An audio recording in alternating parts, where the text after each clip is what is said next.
क्या ये नया नियम आया है ऐसा कि अगर हम ऑक्शन में बैठे हैं और आरटीएम यूज नहीं करते हैं तो वो कैरी फॉरवर्ड कर जाएगा, हमारी जैसे लीव्स कैरी फॉरवर्ड होती है, हालांकि वो कैरी फॉरवर्ड लीव्स का भी हम इस्तेमाल नहीं कर पाते हैं। ऑक्शन था जद्दा में, वहां पर कई लोग, कई फ्रेंचाइजी बैठी हुई थी और इस वक्त यहां पर भी दूर दूर से, यानी मुंबई के कोने कोने से, एक कोने से विशाल, एक कोने से मैं, एक कोने से सुदर्शनन, तो भारत के दो विपरीत कोने से, एक तरफ नॉर्थ इंडिया दिल्ली से दया और दूसरी तरफ बिल्कुल साउथ इंडिया से यहां पर बेंगलुरु से जुड़े हुए हैं नवनीत। स्वागत है ESPN cricket for run out Hindi में। और अब आप समझ ही गए होंगे जब मैंने शुरुआत की थी कि क्यों जद्दा का नाम लिया, क्यों सऊदी अरब का नाम लिया। भाई ऑक्शन खत्म हो गया, बेहतरीन ऑक्शन रहा, कई खिलाड़ियों को मालामाल होने का मौका मिला, तो कई ऐसे भी थे जो बेचारे अनसोल्ड रह गए, उसमें काफी अच्छे दोस्त भी हमारे शामिल थे। लेकिन यहां पर ये जानना चाहेंगे आप लोगों से, सबसे पहले बेंगलुरु की तरफ चलते हैं क्योंकि थोड़ा सा मजेदार है बेंगलुरु के बारे में बात करना। सबसे बेस्ट ऑक्शन रहा नवनीत बेंगलुरु का? बेंगलुरु का मैं सबसे बेस्ट नहीं कहूंगा, मेरी बेस्ट टीम दूसरी है, मतलब मेरे लिहाज से जिसने सबसे बढ़िया ऑप्शन किया है। बट हाँ, जो पहले जो हम बेंगलुरु की टीम देखते थे उसके कंपैरेटिवली बेंगलोर इस बार बहुत मजबूत नजर आ रही है। चाहे वो बॉलिंग डिपार्टमेंट हो, खास तौर पे वहां पे उन्होंने भुवनेश्वर कुमार को लिया है, खासतौर पर उन्होंने अच्छा परचेज किया है खासतौर पर। और जो बैटिंग है, जो अब तक थोड़ा मिडिल ऑर्डर में जो थोड़ा बेंगलोर में थोड़ा मुश्किल नजर आती थी, लेकिन अब इस बार भी चूंकि रजत रजत पाटीदार को तो उन्होंने रिटेन ही किया था, और प्लस टीम डेविड भी उनके पास है, विराट कोहली है, खासतौर पे फिल सॉल्ट भी है। तो ओपनिंग बेस्ट ऑप्शन किसका था फिर? बेस्ट ऑप्शन अगर मैं कहूँ तो मुझे सबसे बढ़िया दिल्ली का लगा, क्योंकि दिल्ली की जो टीम है पहली नजर में अंडरडॉग नजर आएगी, बट मुझे ये टीम वैसी लग रही है जो गुजरात जिस तरह की थी 2022 में, जिसके सारे बेसिक्स क्लियर थे, वैसे ही मुझे दिल्ली नजर आ रही। चाहे आप उनका बॉलिंग डिपार्टमेंट देख लें, स्टार्क हैं, मुकेश हैं, बैटिंग में भी राहुल के तौर पर उन्हें कैप्टन भी लिया पंत के जाने के बावजूद। और फिर इसके बाद उनके पास ओपनिंग के लिए आपके पास इनके पास में गर्क हैं, और मिडिल ऑर्डर में हैरी ब्रूक जैसे बैट्समैन हैं, ट्रिस्टन स्टब्स हैं, और अक्षर पटेल और कुलदीप यादव भी हैं स्पिन डिपार्टमेंट को संभालने के लिए। और स्टार्क तो खैर है ही, मुकेश कुमार और नटराजन भी हैं। तो कहीं ना कहीं मतलब अगर आप बेसिक्स देखें हर डिपार्टमेंट में, दिल्ली मुझे उनके सारे बेसिक्स मुझे कवर नजर आ रहे। चलिए, मैं तो गया था आपके पास बेंगलुरु की बात करने के लिए, लेकिन आपने बता दिया कि दिल्ली है बेस्ट। बेंगलुरु की टीम पहले से बढ़िया है, लेकिन दिल्ली मुझे काफी इम्प्रेस किया दिल्ली ने इस बार। विशाल, बेस्ट टीम आपके लिए और क्यों? दिल्ली से सहमत? दिल्ली से काफ़ी सहमत, यस। अगर हम फाइनल 11 या आजकल तो 12 चुनी जाती हैं वो देखें, स्टार्टिंग से लेकर मतलब KL Rahul, Jake Fraser McGurk, Stubbs, Brook, Akshar Patel, Indian players, foreign players, Mitchell Starc, Kuldeep, सब कुछ है उनके पास, सारे बेसिस कवर्ड हैं। वो चीज़ तो कह ही चुके हैं नवनीत। पर एक चीज़ और मैं कहूँगा कि सबसे मुश्किल काम शायद पंजाब किंग्स के पास था इस ऑक्शन में आते वक्त। केकेआर और आरआर जैसे टीम्स, सॉरी एक ओवरसीज प्लेयर यहाँ भी है मेरे पीछे, केकेआर और आरआर जैसी टीम 6-6 प्लेयर रिटेन करके आई थी, और वो लोग वही प्लेयर्स खरीदने की कोशिश कर रही थी जिन्होंने उनको सक्सेस दिलाया है पहले। पंजाब किंग्स एक ऐसी टीम थी नए कोच के साथ, रिकी पॉन्टिंग, जिन्होंने लगभग पूरा रिवैम्प कर दिया। तो सबसे ज़्यादा इम्प्रेस मैं उनसे कहूँगा कि मैं उनसे हूँ। एक नया कप्तान उन्होंने चुना। हमको पता था कि 20-25 करोड़ जाएंगे ऋषभ पंत और श्रेयस अय्यर जैसे बल्लेबाजों के ऊपर, लेकिन जिस तरह से लगभग पूरा स्क्वाड बदल दिया है और एक नई रणनीति के साथ शायद उतरे वो लोग, तो सबसे ज़्यादा इम्प्रेस तो मैं पंजाब किंग्स से हुआ। बहुत बढ़िया। पंजाब किंग्स यानी आपकी बेस्ट है। दिल्ली से आप सहमत जरूर है, पंजाब से बेस्ट है। पंजाब किंग्स के, because we are on the topic, मुझे लगता है वो हर ऑक्शन में एक नई नीति के साथ आते हैं। इस बार उन्होंने लगभग सभी खिलाड़ियों के लिए बिड डाली थी। शुरुआत काफी अच्छी रही, मुझे उनकी ऑक्शन की स्टार्टिंग अच्छी लगे, प्लेयर्स काफी अच्छे मिले, लेकिन मुझे ओवरऑल बैलेंस देख के बेस्ट नहीं कह सकते। मुझे चेन्नई सुपर किंग्स का लुक फिलहाल अच्छा लग रहा है ऑन पेपर, काफी विकल्प है उनके पास।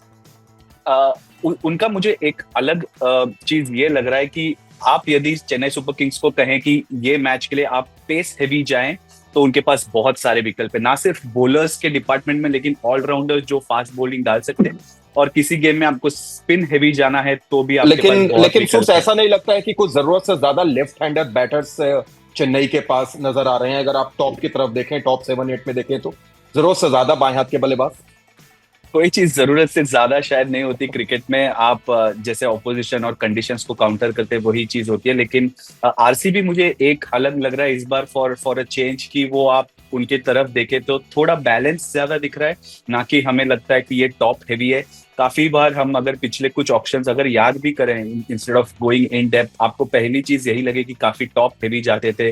डिविलियर्स रहे, कोहली रहे, फाफ रहे, मैक्सवेल रहे, लेकिन इस बार देखें तो वो जो बैलेंस है वो काफी स्प्रेड आउट रहा है, तो मुझे वो टीम की लुक भी फिलहाल अच्छी लग रही है। दया, अगर जैसा सूर्स ने बताया चेन्नई को लेकर के और बैंगलोर को लेकर के, दया मैं ये जानना चाहूंगा आपसे खास तौर से, और यहाँ पर जितने लोग बैठे हुए हैं, पहले तो आप ये बताइए कि क्या ये नया नियम आया है ऐसा कि अगर हम ऑक्शन में बैठे हैं और आरटीएम यूज नहीं करते हैं तो वो कैरी फॉरवर्ड कर जाएगा? हमारी जैसे लीव्स कैरी फॉरवर्ड होती है, हालांकि वो कैरी फॉरवर्ड लीव्स का भी हम इस्तेमाल नहीं कर पाते हैं, लेकिन क्या कुछ ऐसा नियम है? मेरे से सवाल था, किसी से भी कोई नियम है? क्योंकि मैं कंफ्यूज था, पूरा ऑप्शन हो गया, आरटीएम उन्होंने यूज ही नहीं किया, एक आरटीएम लेके घर चले गए, और किया भी तो स्वप्निल सिंह के लिए।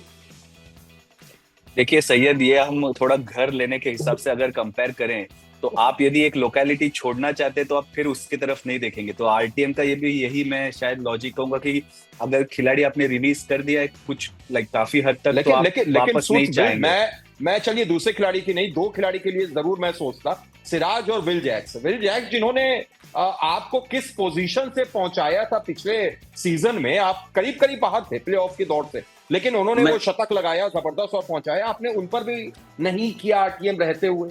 ये थोड़ा आरसीबी को वहां पे लिविंगस्टन मिल गए थे, तो अगर विल जैक शायद पहले आते कोई सेट में तो शायद वो करते, नंबर 1।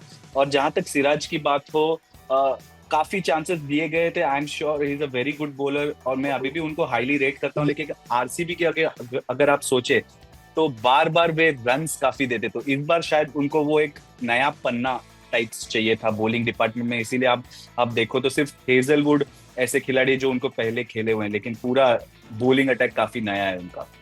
ठीक है, चलिए, यानी कोई नियम नहीं था। अब आते हैं दया के तरफ। दया, बेस्ट टीम आपके लिए ऑप्शन की? मैं थोड़ा सा यहाँ पे ट्रेडिशनल रिप्लाई दूंगा। तो सक्सेसफुल टीमें रही हैं सीएसके और मुंबई, उन्होंने वो जब सक्सेसफुल रही थी, मतलब मुंबई का भी हाल फिलहाल में 2-3 साल से अच्छा प्रदर्शन नहीं रहा, लेकिन जब थी तो उन्होंने अपना कोर ग्रुप संभाल के रखा था। तो उस हिसाब से, उस लॉजिक के हिसाब से मैं केकेआर को मानूंगा, क्योंकि केकेआर ने मैक्सिमम 6 प्लेयर रिटेन किए थे और उन्होंने 6 पुराने प्लेयर्स लिए हैं बस। तो उस हिसाब से मैं देखा जाए तो मैं केकेआर को मानूंगा कि मतलब उनके पास भले उन्होंने कप्तान छोड़ दिया था ट्रॉफी जीतने के बाद, जो कि बहुत बड़ा अचरज की विषय थी सबके लिए टॉपिक की बात थी, बट उन्होंने एक मतलब ऐसा काम किया इस तो, शायद वो लेकिन तो कप्तान, ताकि एक बड़ा कप्तान थे, और जो उन्होंने आपके हिसाब से कप्तान हुआ था जब रिटेनशिप आई थी प्लेयर्स की, तो उनके पास वो था ना कि उनके पास 16 ओवर करने के गेंदबाज है और टॉप से 6 के लेके बल्लेबाज है, उससे लेकर मैं लेकिन उसके हिसाब से कप्तान, अगर आप बोल रहे हैं कि ऑक्शन बहुत बढ़िया था, सब कुछ देख के अगर हम चले तो ऑक्शन में ये भी देख के चला जाता है कि भाई मेरा कप्तान कौन होगा, किस तरीके से वहां पे खिलाएंगे।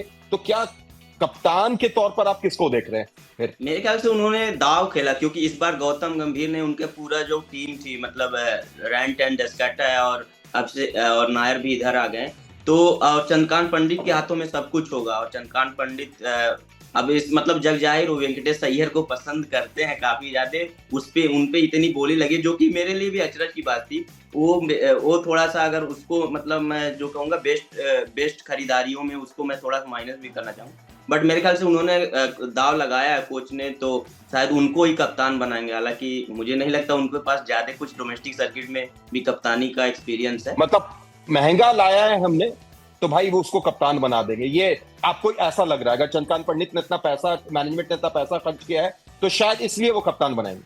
शायद मैनेजमेंट ने पूरा भरोसा दिखाया होगा कि आप अगर कोच हो तो अपना कप्तान लो, नहीं तो उनके पास एक विकल्प था नीतीश राणा का, जिनका भी भावुक मैसेज उनकी वाइफ का भी देखने को मिला है ट्विटर पे कि आप, क्योंकि जब श्रेयस अय्यर चोटिल थे 1 साल तो उन्होंने कप्तानी भी की थी, पिछले साल उनको काफी अच्छे नहीं मौका मिले, और जब पिछले 6 सीजन में, पिछला छोड़ के, क्योंकि उनको बल्लेबाजी के मौके नहीं मिले, टीम से बाहर भी थे, चोटिल भी थे, उन्होंने लगातार 6 मतलब उतने कंसिस्टेंट प्लेयर इंडियन जो इंडियन चलिए, यानी टीम के यानी यानी यानी सदस्य ना दया हो के तो हिसाब 300 से रन नहीं मारते हैं कोई तो। विशाल सूट्स नवनीत, दया के हिसाब से केकेआर इनकी बेस्ट टीम है ऑक्शन में जिस हिसाब से हुआ। अगर रिटेंशन की बात होती तो शायद मैं दया के साथ रहता कि रिटेंशन बहुत बढ़िया था केकेआर का, लेकिन क्या आप मानेंगे कि ऑक्शन उतनी स्मार्टनेस ऑक्शन में दिखी केकेआर की तरफ से? मेरे हिसाब से तो ना है। नहीं, मेरे हिसाब से कप्तानी जो आपने बात छेड़ी है, मैं बिल्कुल सहमत हूँ आपसे सैयद, कि वेंकटेश अय्यर आप एक मेगा ऑक्शन में आ रहे हैं जिसमें कप्तान एक खरीदने के काफ़ी चांसेस होते हैं, आपके पास पैसे उड़ाने पड़ेंगे उसके लिए, जो कि उन्होंने 23 करोड़ 23 दशमलव जो भी उड़ाए भी, लेकिन वेंकटेश अय्यर पे जिनके पास कप्तानी का कोई खास एक्सपीरियंस नहीं है, एमपी के कप्तान भी नहीं है वो, ना इस समय मुश्ताक अली में, ना रणजी ट्रॉफी में थे। इसका मतलब ये नहीं है कि वो खराब करेंगे, हो सकता है बिल्कुल वो अच्छा करें, लेकिन आप अपने जब चांसेस मैक्सिमाइज करना चाहते हैं, आप एक प्रूवन कप्तान को लेना चाहेंगे T20 जैसे फॉर्मेट में, जिसमें कप्तान का एक रोल बहुत बहुत अहम होता है। अब हो सकता है चंद्रकांत पंडित जो एमपी के ही कोच हैं, वो जानते हैं बहुत अच्छे तरीके से वेंकटेश अय्यर को, हो सकता है उन्होंने कुछ देखा हो, पहले से ही वो लोग निर्णय लेके आए थे कि वेंकटेश अय्यर को लेना ही लेना है, चाहे 20 करोड़ से ऊपर देना पड़े। तो उन्होंने सोचा होगा कि उसको कप्तान बनाएंगे अगर वो एक्चुअली जाते हैं उनके साथ, क्योंकि नीतीश राणा तो अब है नहीं उनके पास। तो ये एक कारण नज़र आ रहा है, पर क्या ये बहुत कन्विंसिंग है? कई लोगों को तो नहीं लग रहा, और मैं उन्हीं में से हूँ। और मैं आउट ऑफ द बॉक्स एक चीज बोलना चाहता हूँ, हो सके उनके पास एक इंटरनेशनल कप्तान भी है, रोमन पावेल मे बी। हाँ नहीं, वो ठीक चीज है, लेकिन जब आपके पास यही तो प्लानिंग की कमी है दया। अगर ये भी है, वैसे सोचिएगा तो क्विंटन डी कॉक भी उनके पास मौजूद है, क्विंटन डी कॉक भी एक बढ़िया कप्तान हो सकते हैं, लेकिन कहीं ना कहीं वो प्लानिंग की कमी दिखी। आप वहां से उठाकर क्विंटन डी कॉक या पोवेल को कप्तान बनाते हैं और 20 करोड़ से ज्यादा वेंकटेश अय्यर को देते हैं, तो ये मेरे हिसाब से तो वो ऑक्शन में आप उतने अच्छे तरीके से जा नहीं पाए। तो मैं सिर्फ इंतजार इस चीज का कर रहा हूँ कि कल उठकर अनाउंसमेंट ये हो कि आंद्रे रसल उनके कैप्टन है, तो आज कुछ तूफानी करते, ये पूरा सेगमेंट डिलीट कर देते। सही है, लेकिन अगर मेरी नजर में अगर आप देखें, मेरे हिसाब से अगर बेस्ट ऑक्शन की अगर किसी टीम को दिया जाए, तो मैं कहीं ना कहीं सहमत हूंगा नवनीत और विशाल दोनों से कि पंजाब और दिल्ली के बीच दोनों ने ही जिस अंदाज में टीम को चुना, खासतौर से अगर पंजाब की हम बात करें, तो एक वक्त ऐसा था जब सभी लोग यही कह रहे थे ये क्या था, ये कैसा रिटेंशन था, पूरे के पूरे को आपने खत्म कर दिया, अब आप कैसे जाएंगे, कैसे लाएंगे, किसको लेंगे, क्या करेंगे। लेकिन आप देखिए क्या शानदार अंदाज में उन्होंने टीम बनाई है, हर का एक आध बैकअप भी उनके पास मौजूद है जिस अंदाज में वो चले हैं। तो पंजाब और दिल्ली, लखनऊ भी कुछ हद तक, क्योंकि ऋषभ पंत के लिए जाना और उनको टीम में लाना, कप्तान बनाना, ये 3 टीम का ऑप्शन बेहतरीन रहा। अब मेरे ख्याल से एक चीज मैं कहना चाहूंगा, बेंगलुरु बहुत ट्रोल हो रही है मतलब सोशल मीडिया पे, बट उनका जो जैसे नवनीत ने बोला ना, उनके सब कुछ कवर है, भले आप ट्रोल कर ले, बहुत सॉलिड है भाई। हाँ। कागज पर अगर आप देखोगे, अगर इंडियन स्पिनर को देखो आप, तो सुरेश शर्मा और कृणाल पंड्या मौजूद है आपके पास, स्वप्निल भी आप इम्पैक्ट के तौर पर ला सकते हैं, चाहे बॉलिंग कराएं या उनसे आप बैटिंग कराएं। इसके अलावा हेजलवुड जैसे गेंदबाज आपके पास मौजूद हैं। तो कुल मिलाकर उनकी बॉलिंग लाइनअप या बैटिंग लाइनअप दोनों तरफ कागज पर ठीक है। ट्रोल इसीलिए हो रहे हैं दया, जो शुरू में हमने कहा कि भाई आरटीएम का आपने क्या किया, आरटीएम का इस्तेमाल आरसीबी के मामले में आप कागज नहीं ला सकते सैयद, आरसीबी के मामले कागज नहीं चलता, क्योंकि इससे ज्यादा स्ट्रॉन्गर टीम्स रह चुकी हैं कागज पर। अगर आप इससे पहले टीम्स देखो तो पंजाब के लिए मैं एक ही करूंगा, पहली झलक में मुझे लगता है कि उनका ओपनर कौन है ये थोड़े डाउट हो सकते हैं। प्रभ सिमरन है, आई नो, बट जब वे टीम में थे तब भी he was mainly an impact player. तो आपके ओपनर्स कौन है, इंडियन ओपनर्स कौन है, ये एक थोड़ा सा क्वेश्चन मार्क लग रहा है फिलहाल। श्रेयस अय्यर का क्या रोल होगा, केकेआर में वो फ्लोटर का ऑप्शन था उनके पास, बिकॉज उनके पास वो खिलाड़ी थे, यहाँ क्या होगा, तो थोड़े क्वेश्चन मार्क्स मुझे पंजाब किंग्स में दिख रहे हैं। तो एकदम वो स्ट्रॉन्ग वाली फीलिंग नहीं आ रही है पंजाब किंग्स को देख। प्रभ सिमरन और इंग्लिश जा सकते हैं, जैसा आपने कहा बिल्कुल सही। हाँ, जॉश इंग्लिश और प्रभ सिमरन जा सकते हैं। प्रभ सिमरन हमने देखा भी है सुट्स पिछले सीजन में भी कि ओपन ही करते हुए नजर आए नीचे से, तो शायद ये उनकी सोच होगी। लेकिन हाँ, ये सही आपका कहना कि बैकअप कौन है, क्योंकि पहले उनके पास कई बैकअप ओपनर्स होते थे, अथर्व टायलर रहते थे, शिखर धवन रहते थे। इस बार उनका बैकअप कौन है, ये थोड़ा सा सवाल जरूर है। चलिए आखिर में चलते चलते बेस्ट टीम की तो हमने बात कर ली, कुछ और इन 10 टीमों में कुछ ऐसा ऑप्शन लगा आप लोगों को जो शायद सबसे खराब या और बेहतर कर सकते थे, सबसे वर्स्ट? मुझे एक चीज सबसे खराब लगा कि कुछ प्लेयर्स नहीं बिके, जिसमें मेरे सबसे फेवरेट हाल के शार्दुल ठाकुर थे। उनको उनका नहीं बिकना मुझे मतलब पर्सनली दुखी करता है। और मतलब पर्सनली के अलावा मतलब अगर आप तार्किक रूप से भी सोचो तो मुझे समझ नहीं आया मतलब उनका क्यों ऐसा हुआ। वो चोटिल थे, ऐसा भी नहीं था वो खराब फॉर्म से बाहर थे, उसके बाद उन्होंने वापसी की है, कुछ मैचों में अच्छा प्रदर्शन किया है, बट आई डोंट थिंक मतलब वो डिजर्व करते थे। काफी कुछ सही कह प्लेयर्स रहे का हैं और आप नाम ले सकते थे, बट शार्दुल पीयूष ठाकुर चावला, उसमें पीयूष चावला भी शामिल है, क्योंकि पीयूष चावला 36 साल के जरूर हैं। पिछला 2 सीजन उनका जैसा रहा था वो शायद 1 सीजन 2 सीजन और खेल सकते थे। कई ऐसे खिलाड़ी हैं, लेकिन उसी बीच में अगर आप देखें तो वैभव सूर्यवंशी जैसे 13 साल के बच्चे को 1 करोड़ 10 लाख भी मिल जाता है। तो कहीं ना कहीं वो दोनों पार्ट को देखना होगा। नवनीत, आखिर में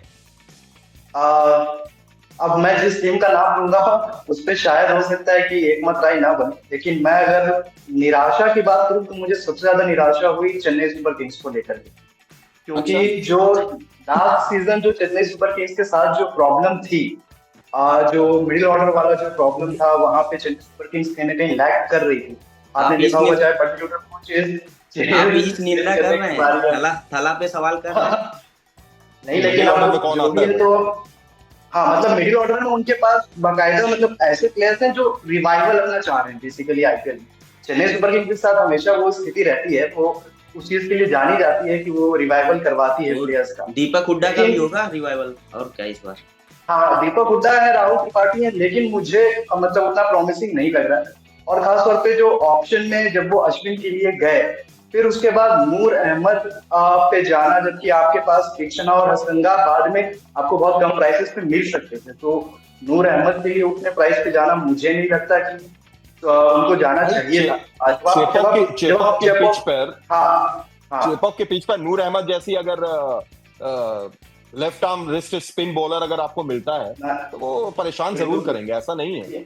देखिए, हाँ, मैं वही कह रहा हूँ कि लेकिन आप लास्ट सीजन की भी अगर बात करें, चेन्नई जो जानी जाती है, चेपॉक के लिए जानी जाती है, वो एकदम फैक्ट है। लेकिन 7 मैच आपको बाहर भी खेलने, और हमने देखा है पिछली बार कि किस तरीके से वो लोग चेपॉक में भी हारे थे। तो कहीं ना कहीं उनको खासतौर पर मिडिल ऑर्डर तो प्रॉब्लम था, लेकिन वो अपना वो जो पैसा है, जब उन्होंने धोनी को रिटेन किया अनकैप्ड प्लेयर के तौर पे, तो उनके पास इतना अमाउंट था जो वो दूसरी जगह पे भी खर्च कर सकते थे, जहां पर उन्होंने नहीं किया। अब आप देख लीजिए, जब दीपक चाहर की बारी आई तो वो 9 करोड़ से आगे नहीं बढ़ पाए, जबकि वो डेस्परेट थे दीपक चाहर को लेने के लिए। कहीं ना कहीं फास्ट बॉलिंग अटैक में खलील अहमद है। ठीक है, लेकिन मैं काफी ज्यादा निराश हूं जिस तरह मैं तो बस इतना ही कहूंगा नवनीत, मैं तो बस इतना ही कहूंगा कि जिस टीम में थला हो और थला वहां पर मौजूद हो, तो जो भी कमियां हैं उन कमियों को वो छुपाते हुए आगे बढ़ जाते हैं। हम लोग अरसे से, दशकों से चले आ रहे हैं, तो हो सकता है कि इस बार भी कुछ वैसा ही हो।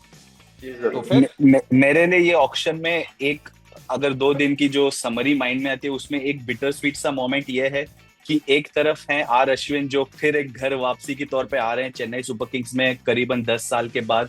वो काफी एक स्वीट सा मोमेंट है। लेकिन उसी के दूसरे पहलू पर यह है कि डेविड वार्नर जैसे एक आईपीएल के दिग्गज वो फिर हमें इस लीग में फिलहाल तो नहीं दिखेंगे। तो ये एक मेमोरी मेरे लिए इस ऑक्शन पे रहेगी कि डेविड वार्नर फिलहाल नहीं, अब हमेशा के लिए शायद ना दे।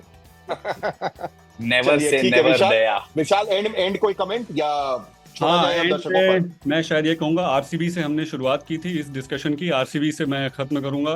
मुझे एक चीज़ बहुत अच्छी लगी उनकी ऑक्शन टेबल से, ये कि उन्होंने खूब पैसा उड़ाया फास्ट बॉलर्स पे। सब लोग उड़ा रहे थे। जो टॉप 3 हैं जिनको 20 करोड़ से ज़्यादा मिले, वो सब बल्लेबाज है। वेंकटेश अय्यर तो अब ना के बराबर गेंदबाजी करते हैं आईपीएल में, वो सब बल्लेबाज हैं। लेकिन इन्होंने जॉश हेजलवुड और भुवनेश्वर कुमार, 2 गेंदबाजों पे 23 करोड़ से भी ज़्यादा रुपए उड़ाए। ये दिखाता है कि बल्लेबाज तो हमेशा थे उनके पास, डिविलियर्स, डुप्लेसी, कोहली तो अभी भी हैं ही। इस बार उन्होंने गेंदबाजी पे खूब जोर दिया है। स्टेडियम उनका ऐसा है कि रन तो बनते ही हैं, तो उनको गेंदबाजों की जरूरत थी, और ये मुझे देख के बहुत अच्छा लगा। कोहली रहे कप्तान ना रहे, वो चलाते रहेंगे। आप क्या सोचते हैं? आप भी अपनी राय जरूर दीजिए। अब बताइए कौन सी टीम का ऑप्शन आपको बेस्ट लगा, कौन सी टीम की प्लेइंग 12 क्या हो सकती है। प्लेइंग 12 इसलिए कि यहाँ इंपैक्ट भी खेलते हैं, तो 12 खिलाड़ी आप चुन के बता सकते हैं हमें। और साथ ही साथ क्या आपको भी लगता है कि आरसीबी का कप्तान कोहली ही होंगे? ये तमाम बातें बताइए, फिर आपसे मुलाकात होगी। फिलहाल विशाल, तुर्स, दया, नवनीत, आप सभी लोगों का बहुत बहुत शुक्रिया। एक बार फिर होगी आपसे मुलाकात। आप देख रहे थे ESPN क्रिक इन्फो हिंदी।